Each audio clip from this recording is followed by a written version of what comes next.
It's the SeizeYourBusiness.com podcast with Tony Rourke and Kevin O'Flaherty. SeizeYourBusiness.com, making you money. Share it on Facebook, share it on LinkedIn, Twitter, our blogs, YouTube videos. Listen to our podcast, getting so hot that it's burning up the stereo. Welcome to the SeizeYourBusiness.com podcast, coming to you from our speakeasy in lovely downtown Downers Grove, Illinois. Our guest today is Kristin Skelton from Floofins Co. I like that, Floofins. Our hosts are Kevin O'Flaherty from O'Flaherty Law and myself, Tony Rourke from ADR Business Resource Group. If you find a podcast helpful or if you just want to help us out, we'd appreciate it if you would review us on iTunes or share our podcast on social media. So without further ado, I'll hand it over to Kevin. Thanks, Tony. So before we dig into talking to Kristin, we have a little bit of an announcement. Tony is going to be moving to South Carolina like a jerk, and wow, this is going to be his. Good or bad? This is going to be the last episode that we do in person together. But Tony, why don't you talk a little bit about what your plans are and our plan going forward for this? Well, my plan is sometime after, because you asked me to stay for the launch party. Mm-hmm. May 19th, tell your friends. Which will be May 19th. I will have my pod dropped off on the 20th. And somewhere between the 20th and the 28th, I will be hitting the road to Summerville, South Carolina, which is 20 miles west of Charleston, South Carolina. And the reason I'm going home is because I've always wanted to go home. Moved here in 84. Mm-hmm. And after raising two kids, it's just time to go. So the episode we just did with Laura Crawford from the Downers Grove Chamber didn't change your mind about Downers Grove? No. I love Downers Grove, but, there's snow. See, she gets it. There's that, and there's snow. There's a lack of beach. And a lack of beach, and yes. We cannot call that thing, that big body of water. Lake Michigan, you're talking about? You can see the other side. It's not. And can't see the other Oak side. Street Beach, yeah, it's a nice little beach. It's a little itty bitty beach. So anyway, our plan going forward is to kind of do two podcasts and have them kind of marry each other on certain episodes. So Tony's going to get established in South Carolina, get himself probably a radio partner to work with down there, and we'll do keep doing our podcast up here. Scott Mathis, who's guest hosted a couple times, is going to be taking over Tony's duties permanently. And the hope and the plan is that we're going to do a lot of crossover episodes where, you're going to talk to business owners in South Carolina and the people that you meet down there. And then every couple episodes, you and your radio partner and me and Scott will all get together. We're figuring out the technology behind that and just talk in an episodic way about business on a topic. So I can't wait. I think it's going to be fun. I think it's going to really expand what we're doing, and I'm excited to do it. So I'll miss sitting next to you all the time, but and I'll miss you too. Everyone will be hearing a lot from Tony, and we'll have twice as much content to put out. So that'll be fun. I'll just be down for a couple of months. Yeah. All. So good luck in South Carolina. I hope it's horrible and that you move back. Yeah, right. It's going to be in the 90s next week. I don't think so. So this. Yeah. She agrees. My dog walkers are not liking this cold snap, I can tell you. So aside from Tony, this being Tony's last episode, this is going to be a little different for another reason. Kristin Skelton, who's joining us today, has a really interesting story. And rather than having a topic, we're just going to talk about how she went from working a job that has nothing to do with the business that she's in now to now having 20 employees working under her in a space of, what's it been, 4 years now? Just about 5. Recently 5. So and my longest job, actually. Yeah. And we've talked about job security and the illusion of job security, but your business is going to be your last job probably. Probably. Yeah.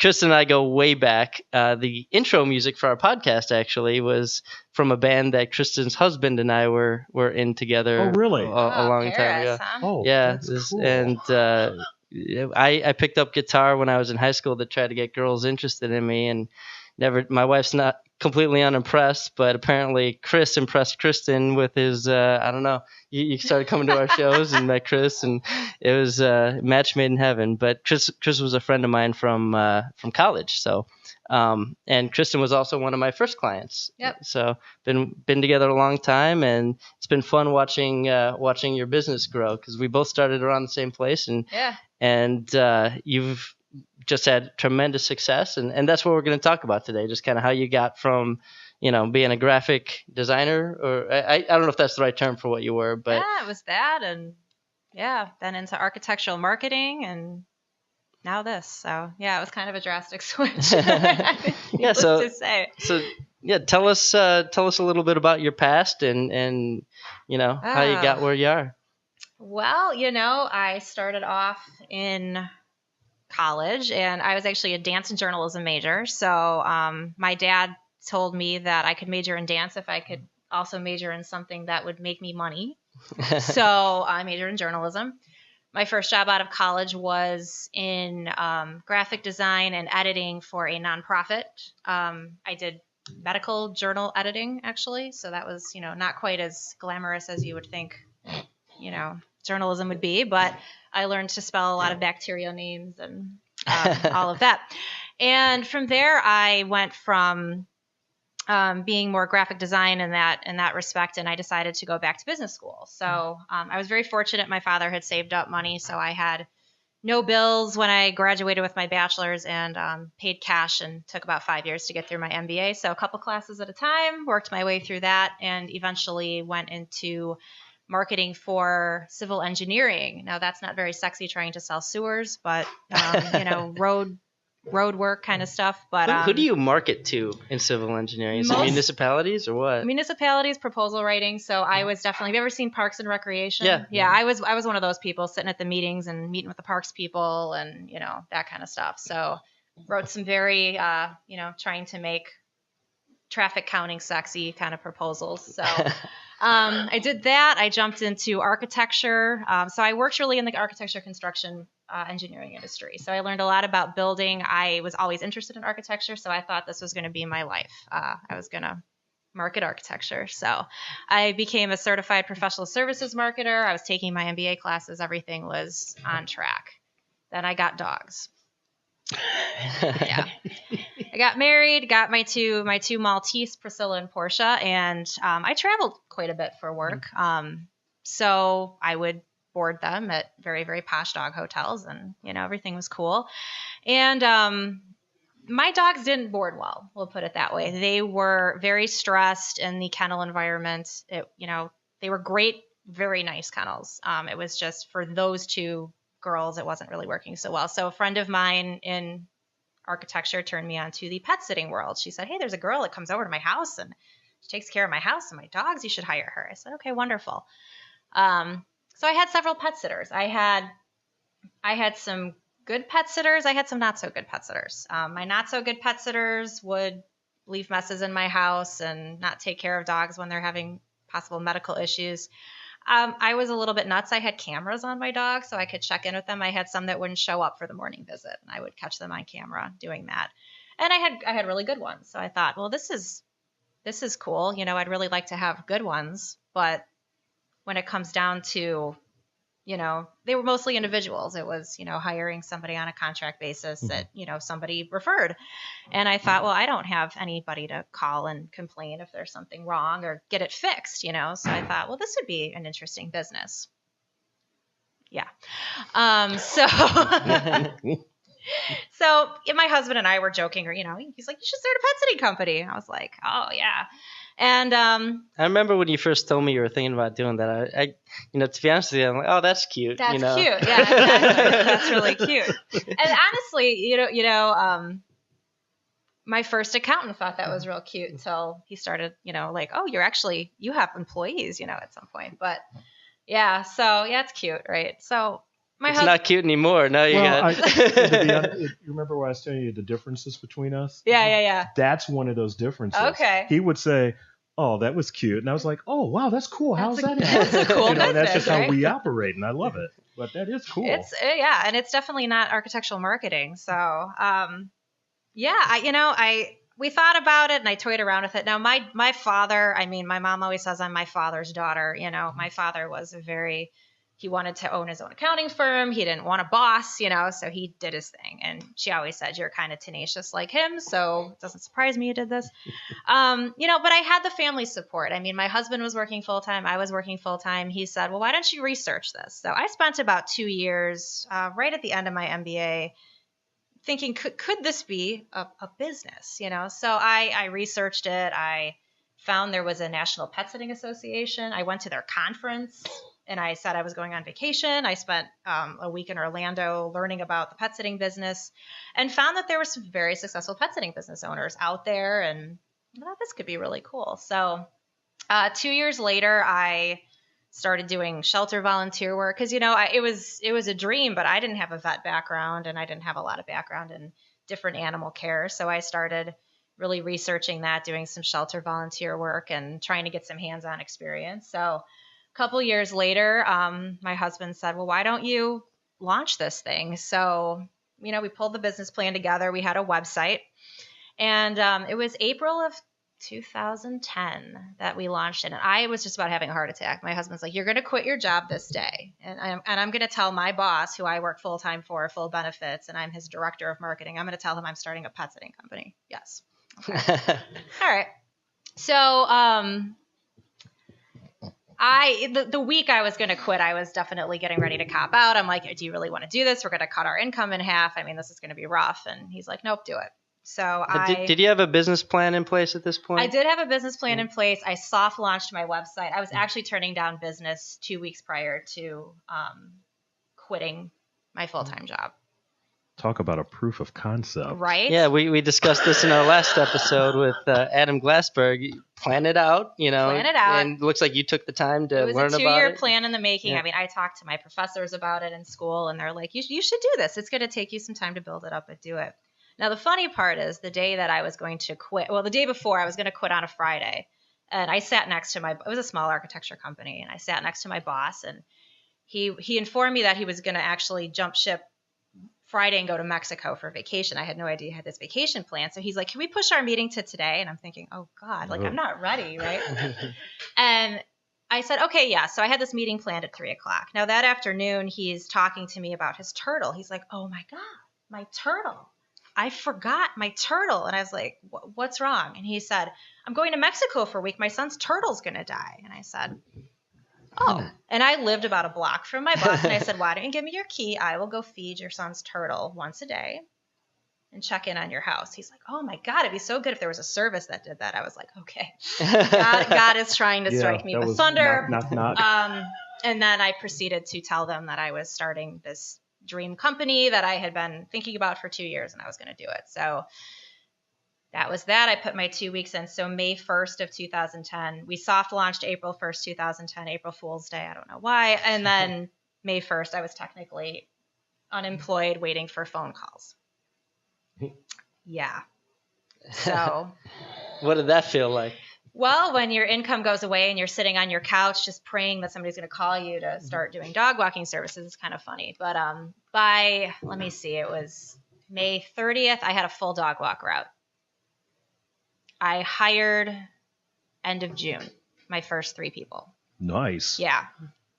There was definitely a demand for it. You know, people were starting to hear about the home care. They liked, you know, I had things set up professionally. I had a clean brand, you know, with all my business background. So we got the phone calls and we started building up the clientele. The word of mouth stuff started. And yeah, I mean, and I always knew I wanted to hire. I always dreamed of having a team of people. I didn't want to be a one-woman show. I wanted it to be, you know, a group of, you know, really nice people that are managed and we know where they are and, you know, they're trained in a similar manner and have what it takes to take care of animals. Because, you know, it's one of those businesses where, you know, it's a cute thing a teenager should do in some people's minds, and other people want a professional solution. So it's bridging that gap right now, because some people will see certain price points and say, are you kidding me? A kid could do that for $5. And I'm like, well, wait till your house floods, you know, or wait till a pipe burst or something serious happens where you're going to need the, you know, mentality of an adult. So well, the difference between the cute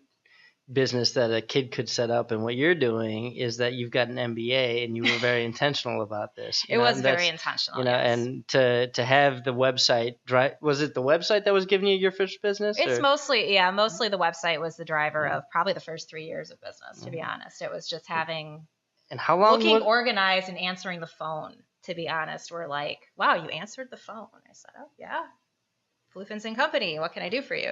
Oh my gosh, you answered the phone. So what did your first initial systems in those first couple of weeks when you were just by yourself before you had your employees? Yeah. What you had your website set up, you had your phone line. What else did you have set up to work with? Website, phone line. I had 5 years ago, there weren't a lot of systems for pet sitters. So we had a very basic software system to track our visits. We had our billing in there, our schedule in there, and it was me. And I built up a route. I had about 8 dogs that I did every afternoon. July 4th, the first year was rough. I think I pet sat 6 in the morning to 11 o'clock that night. I didn't stop. I think I ate once. It was pretty nuts. Yeah. That's what launching a business can be. That's what happened. Yeah. So it was. But how soon was it that you got employees? Did you say 2 weeks or did I miss it? 30 days. 30 days. I worked by myself for May, and then I knew I was going to need help come June. So I started trying to hire in June. So I think by June 30th is when I had my first 3 people. Okay. And you went from 0 to 3 right away, or? I went from 0 to 3 because I attacked a pretty big area, which looking back, I still would have done it. What area was that? I went from Elmhurst all the way to Winfield. Ooh. Yeah. So I had some clients in Bolingbrook, and then I was driving to Elmhurst, and I was covering a 20-mile radius, which was not my game plan for one woman. So we definitely spread it out by area. A big thing with home care is the travel. Yeah. So we had different people in different areas. Again, here comes one of those differences. Uh-huh. And I love the business stuff, but really, Floofins. Can you tell us a story of a Floofin? What is a Floofin? I need my pictures of my girls. I have 2 Maltese. They're little white fuzz balls that are about as big as your fist. They're about 8 pounds, 16 pounds together wet. I have 2 female sibling litter mate. Oh, okay. Maltese, and that was one of those. We're gonna get a dog, and we got 2. So when we were trying to figure out the business name, it could be, home pet care. There's a lot of, Kristins pet sitting. I knew I didn't want that, so my husband was joking. We used to call, the dogs, we call them girls, or we'd call them puppies, or, he called them the poops. And one day he made up a word. He's like, hey, Floofins, because they're fluffy. He thought it was funny. They've always been the Floofins. So we were just, what should we name this thing? I was like unleashed, I had all kinds of crazy stuff. And my husband's like, how about something with Floofins? I was like, that's funny. I'm like, Floofins Company. And he was like, yeah, it just, I love it. And it was really funny because when I came up with Floofins, I had no business yet. I had business cards with my logo, and I went to the first SNAPS conference, and a very dear friend of mine, Jennifer, she was on the board of directors, and she's trying to get to know me, and I'm new to this organization. She's like, oh, what is your business open? I said, we haven't launched yet, but I'm trying to get all the last knowledge I can out of you guys. And she's like, Floofins.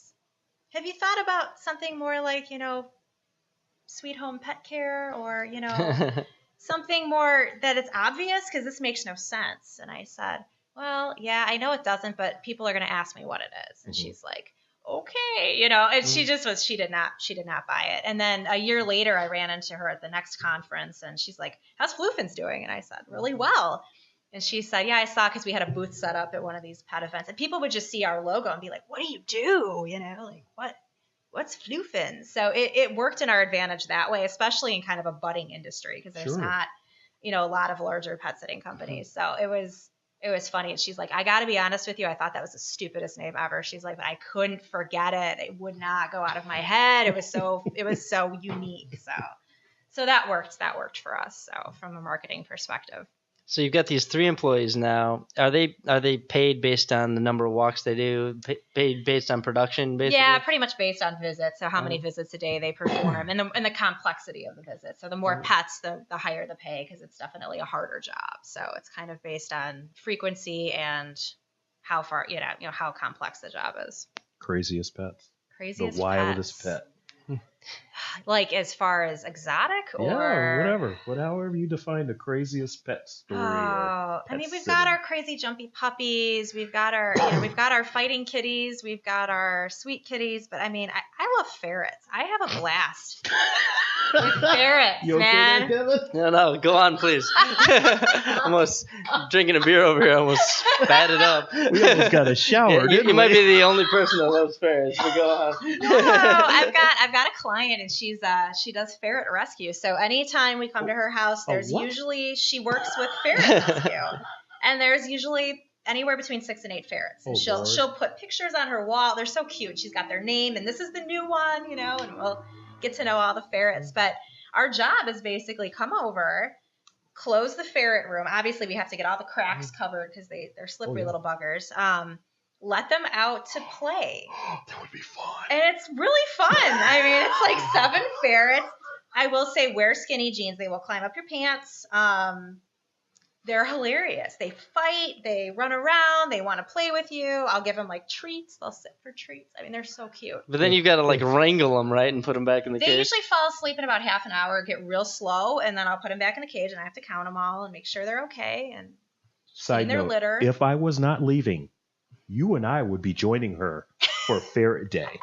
Ferret sitting shadow, yes. Absolutely. False. Oh my gosh. So They're fun. I mean, it was one of those pets I hadn't had a ton of experience with, and that client I was like, these guys are so fun. I mean, it's a fun job, Oh my goodness, it has to be. It's fun.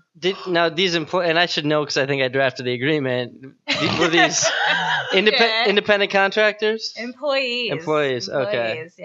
Yep. We did employees. It's mainly because I'm a control freak and I want to know where everybody is. And we have a 500-page manual. There's certain protocol we want them to do. There's certain education we want them to have. 101 ferrets, 101 dog. So we're looking for a certain caliber of individual, and they need to know how to take care of. Interview question: how do you turn off a broken pipe? Oh, it's like water shut-off valve. Okay, we need to know that. Things happen. You've been one of the most prepared clients that I've ever dealt with. I mean, Kristin has always done her own independent research and had the employee handbook ready to go. Just review the legalese. Here's the issues that I'm worried about, and I appreciate you sticking with me for 4 years because you're the client that everything has gone wrong.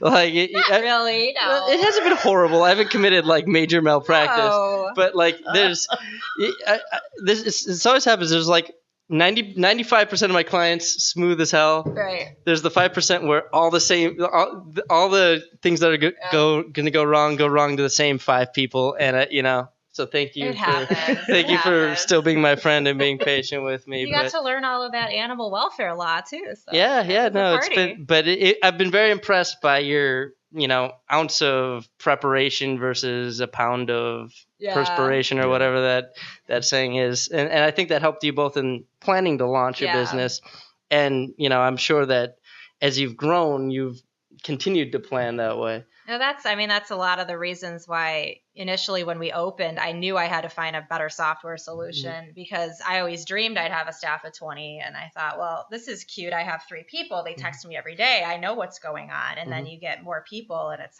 much harder to keep track of them. So tell me about that transition from, 3 to 20 employees and the phases of growth that you've had and how you dealt with it. Well, and even just the sourcing of employees changed dramatically. I mean, you start looking for pet sitters. It's a unique job. I mean, can be considered, it's a dog walk. It's not high paying, highfalutin pay, and it's supplemental income. And half the time you're looking for the next great dog walker to take the new dog walk. So you're not saying, hey, I have a route of 8 dogs for you. You're going to be busy from 10 to 4. You're not. I'm going to have a dog for you when I get a dog for you.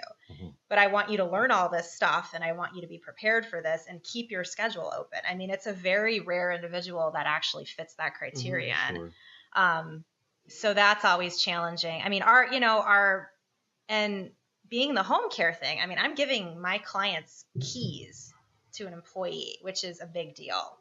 Yeah, that's scary. It's not, I don't have, bells and whistles going up. Bells and whistles, right? It's just so it's a huge undertaking. I mean, we spend a lot of money up front on the recruitment process. I mean, I've had people drop out because our recruitment process has gone from, figuring out who these people are, where to find them to, I mean, it's an 11-page application they fill out. Okay, they've got that done. They get a phone screen for basic. Do you have the basic stuff we're looking for? Yes or no? Okay, then they take a written evaluation. I want to see the risk for, are you a thief? Do you understand customer service? Do you understand the longevity of work with customer service? Are you likely to use drugs at work? Are you not?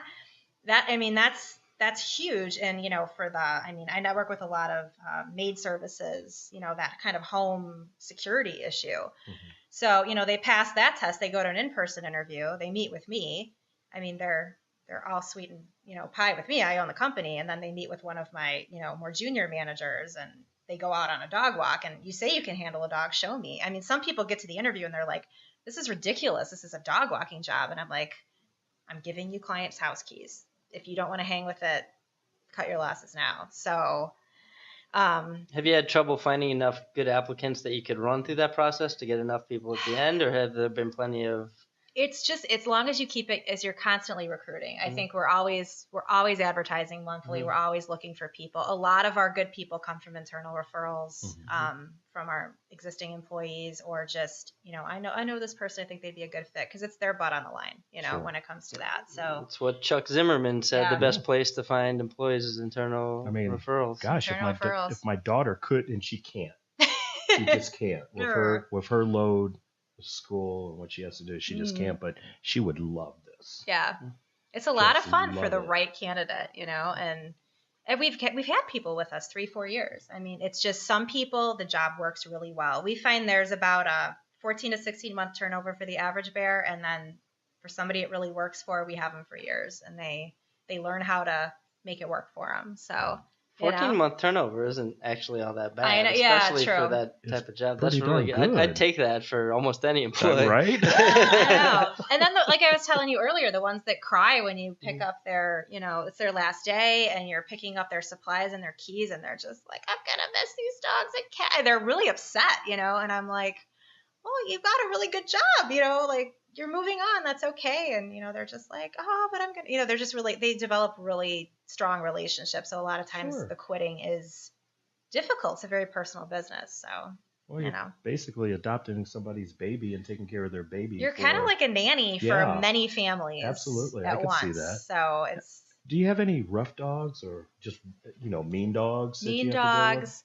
We have to screen, obviously, from a risk management perspective. We have to screen. I got a good three holes in my hand here from an interview that didn't work out. I mean, we screen them for, certain levels of behavior. We're looking for a dog that's a good candidate, or a cat that will allow us to come in the house and care for them. So there's certain times where there's certain situations where the dog or cat or animal is not ready for that. So we have a whole slew of referrals for trainers and stuff that can, help them get to that point, or some type, alternative that might work for them. Because some dogs and cats will not let you in the house.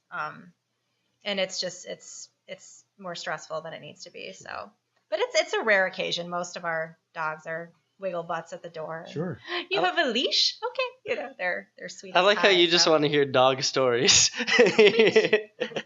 That differences between me and you. This is a business podcast. Dog stories. I had the business stuff. Now I want to have a little bit of fun.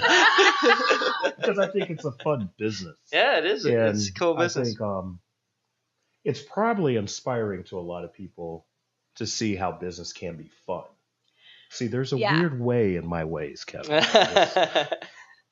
It can be fun. And I think we do try to separate that. My pet care specialist, really, I want them to have fun. I don't want them worrying about billing. I don't want them worrying about scheduling. I want them to get their schedule, have fun, and write their notes, and then they can go on with their day, and not be concerned about that somebody didn't pay their invoice, or, somebody's trying to arrange a schedule or arrange a fill-in, So we have our people that are focused on the business stuff and making sure it runs smoothly. And then our pet care specialists are out there having a blast with the animals, and, they love it. They don't have to worry about all the other stuff, that goes along with that. And I imagine you take care of a lot of that stuff. Do Yeah. you ever get out to play yourself? I do. Yeah. Obviously I've been more grounded in the office than my first years. But I'm not too good to walk a dog. I'm a small business owner, so it's somebody's sick. Oh, I get to walk dogs today. That's cool.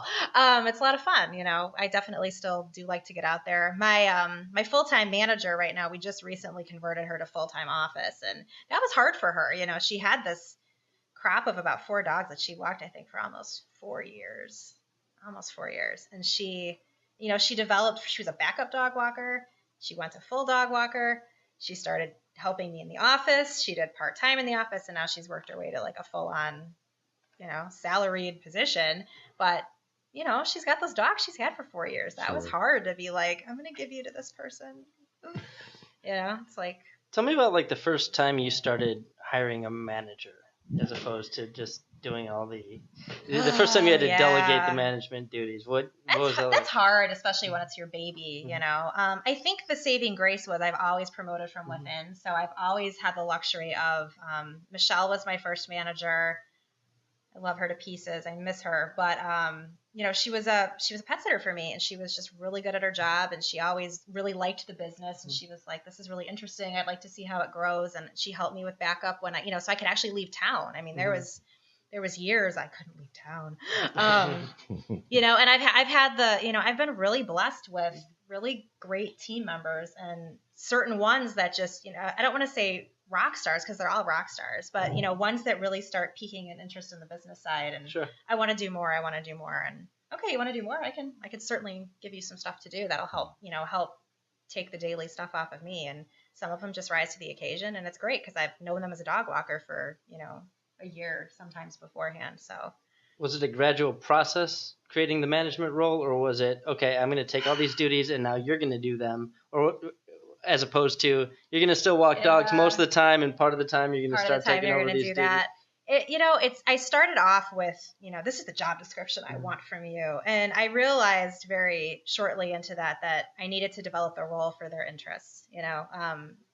My existing manager is amazing at social media, and she loves doing it, and it's fun for her. And I'm like, why? I love marketing, but I'm not going to hang on to that when she's so good at it. So there's certain things I need her to do, like scheduling and, the day to day. But there's certain things when they pique an interest in it, I'll say, you want to take over the social media? Okay. And it kind of gives them that extra fun thing they can do in their job. But it's been a lot of, wash, rinse, repeat with the manager stuff. I mean, I thought having a field manager and an office manager was the way to go. And that just didn't work out. It made no sense trying to keep him busy with dog walks when he's trying to, take care of somebody.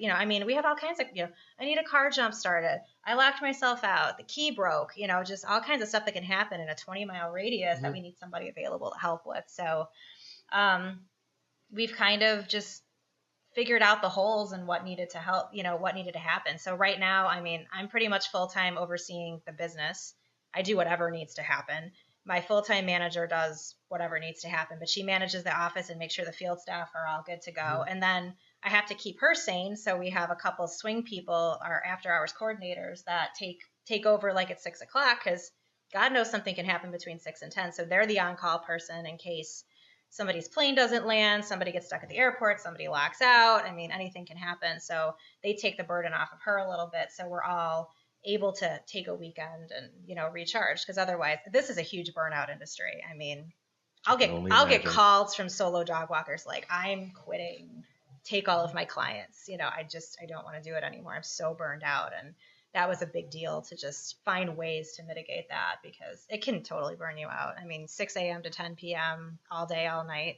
No, you can't sustain 5 years of that. Or if you do, you're going to be just throwing it away. So, yeah. So other than picking up slack from, your full-time manager when, she can't, when there's something that she needs help with, what do you find yourself doing in the business these days? Well, I do love marketing. So mostly, I'm keeping the website up. I'm doing the marketing, networking, networking with other pet businesses, because I think that's important, having that referral network, because home care is not for every dog and cat. And there's definitely occasions where I need to reach out to my colleagues. So a lot of networking, and just, last year, the new software upgrade was a huge endeavor. That sucked months out of my life, but I love it. I love it. I could tell you at any time where anybody is and how long they were there, and I have GPS coordinates, and it's fun. It's just. How have you settled on which technology to use? That was tough. We started with a very basic program, and I could tell after about 5 people that wasn't going to work for a large team. So we started searching, and we actually tried to develop our own, and that's a whole nother business going on there, and we did that, and we tried, and we literally were, ready to invest in practically a second company to try to get the software the way we wanted it, because I was real picky. And then we found a partner that had just kind of done some major upgrades and was willing to work with us a little bit. And we got the customizations we needed. And we're a beta tester for them. They'll throw new features at us, and we're like, yes, no, this works. Maybe this, we're really How did you find integrated them? with them. It's another pet sitting. It's a wife whose husband was a programmer, and she had a pet sitting company. So they created it for their company. Almost every pet sitting software was created for one company, and that's the weird part. It's an emerging industry, so there was nothing there. So somebody created something, and somebody created another something, and somebody created this something. And I could tell you that's just how it happens in the pet sitting industry. So it's not accounting software. It's weird. Our software has GPS tracking and time tracking of all these individual people. All of our people have iPads, and they're out there. They got all their care instructions. It's security, so we make sure nobody can get to pet care instructions. And then we have our clients get all their daily updates. That's another challenge is everybody's, I want it now. I want it now. We used to write handwritten notes and leave a notebook, and now it's like, but I want to know what my dog did 5 minutes ago. And so we knew that was coming. So we've got that now where, emails out and there's pictures of their pet and what went down. So they'll get it at work, and they're like, okay, my dog went potty. I'm good. I can get home at 6. I'm happy. It seems like a lot of technology. It's a lot of technology. Is that a gradual process getting to that stage, or was it like, we know we need to invest in this technology, we're just going to do it and train everybody in it? It was a gradual process. From a budgeting standpoint to get everybody devices, it was basic system. We did some interim stuff with some applications that we had found. Just even getting the staff used to being tracked was kind of a challenge, because you come from, well, I'm trusting you to do this. We're a 3-woman shop to there's 20 of us. It's not that I don't trust you to do it. I think I've done a really good job hiring very trustworthy people, but I want to know. I need to know where everybody is. I need to know where everybody is. I need to know how long they're there. I need to know the client's requests are getting done, and the clients can comment back. And there's a good conversation there between clients and staff, so that's nice. But it needed to happen. There needed to be more technology, and it's kind of complex. It's like accounting with scheduling with notes. It's not. Yeah, that's the. As a former developer in written code in a corporate environment, oh boy. That was like exactly what you. Yeah, it's like I knew what I wanted, and I was working with a developer, and he was like, "That'll be easy," and then it was like a year later. This isn't working, and how are we going to do this? And now you want what, because then it turned into I want the whole route tracked, oh my God, how are we going to get that? I was a dork. Like I always wanted to model after the garbage truck companies that have their map and all their trucks are on satellite and they see everybody moving and everything's getting done. I was like, I want a wall like that. I want to know what's going on. You know what the developer did when you told them that? Yeah. And a lot of bad words. Yeah. Tony just put his head on the desk here. Yeah. Just need a nap, And it's we're not a multi-million-dollar company, we're a small business. So to try to get that technology here was a challenge over the last 5 years to find, because we have mobile devices now, but 5 years ago there was not. It wasn't like, oh yeah, just whip out your iPad and we'll track through that. That wasn't an option. So yeah, that's the thing that impresses me most, I think, from this whole story is getting that infrastructure in place, and that's something that people can be in business for 20 years and never do. They never do. Yeah. And we're always improving. There's always what's the next idea? Okay, how can we make this even better for our clients? So, and so what's next? What's next for Floofins? Next for initiative? Floofins. Well, we're pretty happy with the software right now. So as long as that doesn't explode, we're good. Now it's just, I think more education for our staff is really our next endeavor.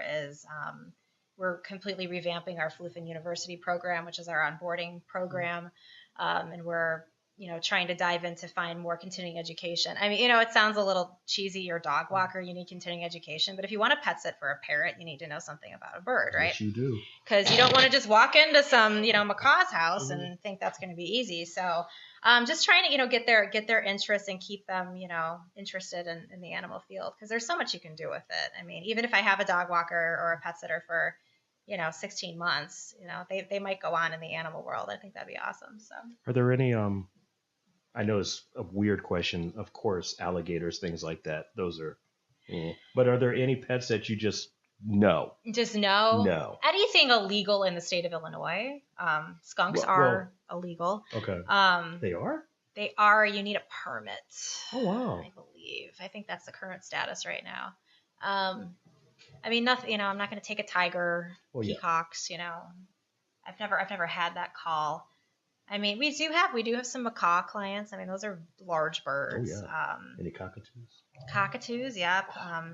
Talking African grays, Kevin's just shaking his head like, who is this guy? He knows all these animals, right? I think you need to start a dog walking business in South Carolina, man. Oh, no, I'm doing good, yeah. So before I let you go, Floofins University, what the hell is that? Tell me about that.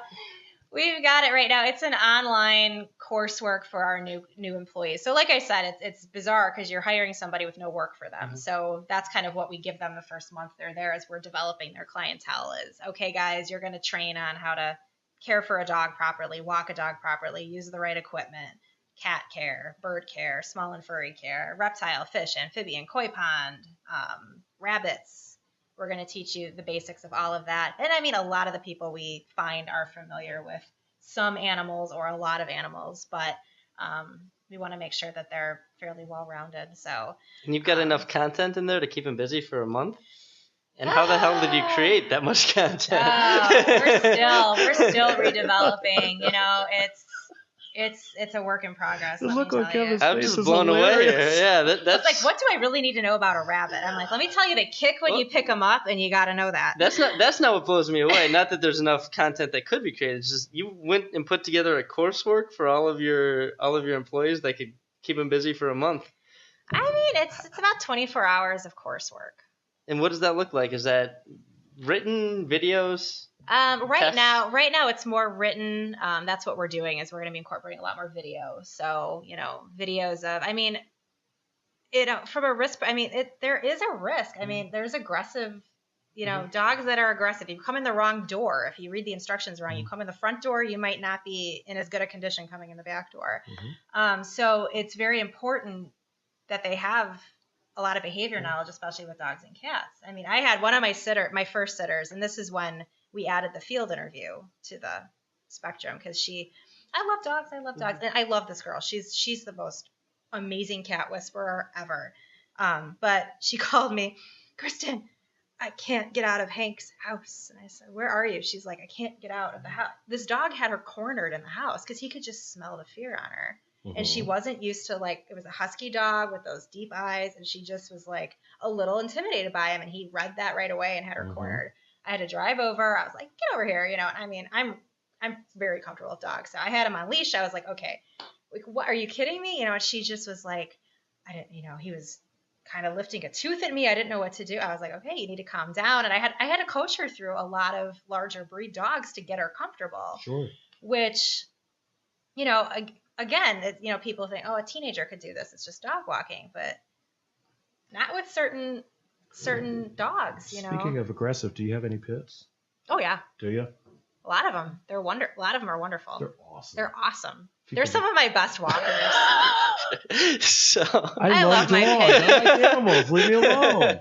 We're absolutely not breed exclusive. We take them all as individuals and evaluate them separately. So we're not no pits, that's not it. It's every animal is different. So, I mean, my bite was an Akita. And, you know, some people say, Really? oh, you don't take Akitas, you know, do you take Akitas anymore? I'm like, yeah, I have great Akitas, you know, You but know what an Akita is? No. Wow, No. what a dog. Oh, really? I mean, just a big old, Big, beautiful, yeah. majestic Yeah. Japanese. I think so, yes. If I'm not losing my mind. Yeah. Really cool dog. And there's some real power. Do they call the there's female powerful Akitas animals. Fem Akitas? Thank you. Like, you know, the movie Fem Nikita.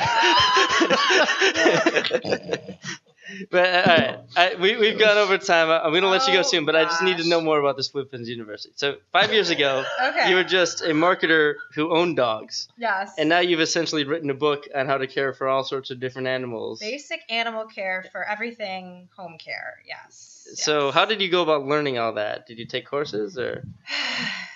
Yeah, I mean, a lot of courses, a lot of reading, working with, I mean, there's, you know, bunny specific shelters that have, you know, helped certain clients, certain staff that had certain expertises that could really help out. You know, it's just a matter of networking with the right people and figuring out, you know, what would you need to know if you walked into a rabbit's house? I mean, you know, if you don't own rabbits, it's not cakewalk, you know, they're very different than a dog. And, you know, we'd get a lot of people that were, oh, I love cats. And then we'd be like, well, we need you to pet sit for a dog. Oh, you know, I don't know enough about dogs. Okay, well, you're going to need some basic coursework. So we pulled together fascinating. enough information that they can, you know, do their job. And then the goal is that they find something they want to continue on with and maybe become our parrot expert or our, you know, small and furry expert. And do you then like periodically test them on this during that first month? So- Yeah, the program, you know, has a quiz, and then we're revamping it all this year, so we're going to make everybody retake it. And then I'm also an LTP for the Red Cross for pet first aid and CPR, so we do cat and dog CPR every quarter.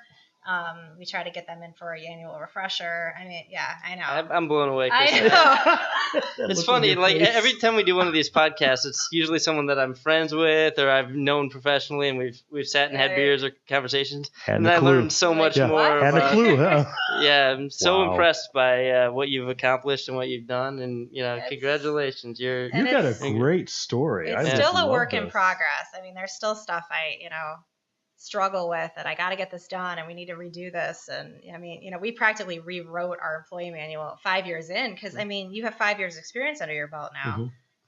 Now I know what needs to go in there and what we need to really hit home during new employee orientation. So, and I mean, a lot of it is for us, it's the people. I mean, we're a service-based business. I've got to have the right team in place, or, you know, that's where you explode. So, Yeah, gotta have the right people in the right seats on the bus. We've Yeah. talked about that before. right people in the right seats on the bus, definitely. So, Well, if someone needs some Fascinating. pet Fascinating. sitting, how can they reach Floofins? oh, Floofins, just Google Floofin, and I'm the only thing that will pop up. Yeah, floofinsandco.com, and everything you need's there. So, Okay. Well, thank Yeah. you so much for your time. I'm blown away. This is the first episode that we've ever done where it's just tell us your story. just weird. Oh, okay. You know, and it was a good one. So, Kristen, thank you 'Cause I very have much. no specific expertise. This was right? awesome. and if you want, you can Thank stick you. around and talk about dogs and fish with Tony. If Well, there you go. Hater. go.